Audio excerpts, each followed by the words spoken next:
नमस्कार, मैं पंकज हूँ। मैं जवाहरलाल नेहरू यूनिवर्सिटी से अपने दोस्त बलजीत और चंदन के साथ आया हूँ और हम 2 दिन के जो स्टेट कॉन्फ्रेंस है PDSU का, उसमें हिस्सा लेने आए हैं। और हमारा यहाँ आने का मुख्य उद्देश्य है कि जो नई शिक्षा नीति मोदी सरकार जिस तरीके से और तेलंगाना में TRS सरकार जिस तरीके से शिक्षा के व्यापारीकरण को, प्राइवेटाइजेशन ऑफ एजुकेशन को प्रमोट कर रही है, उन्हीं को लेकर, उन्हीं हिस्सों पे बातचीत करने के लिए, प्रदर्शन को लेकर, रैली के लिए हम लोग यहाँ पर आए हुए हैं।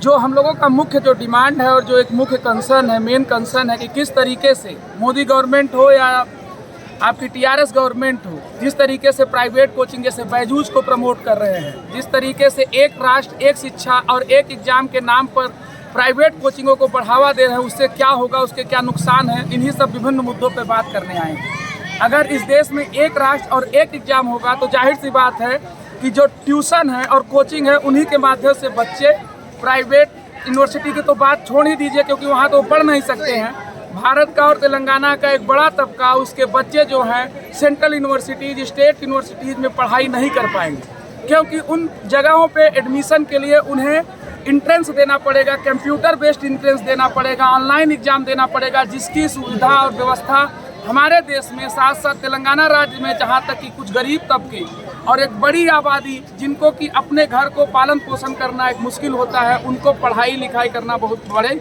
समस्या हो जाएगी।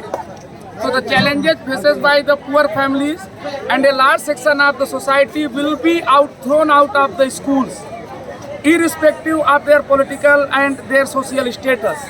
So this is the whole agenda to promote privatization, to sell the education, to give the power to the capital forces and to make people captive and slave in direct way by imposing this one nation, one education policy such as the NEP. We are coming from JNU. We have seen the problem of this NEP. What BJP is doing, they are just trying to recruit their goons in private, in central universities, in state universities. The ABVP goons are being recruited in universities, irrespective, and just by keeping aside all the laws and flaws. So what they are doing in NEP, they are introducing 4-year course. What they are changing, that you no need to have a paper presentation, you don't need a paper publication. You need to be only BJP goons to be the professor in central university. You need to be ABVP's goon to be central university professor.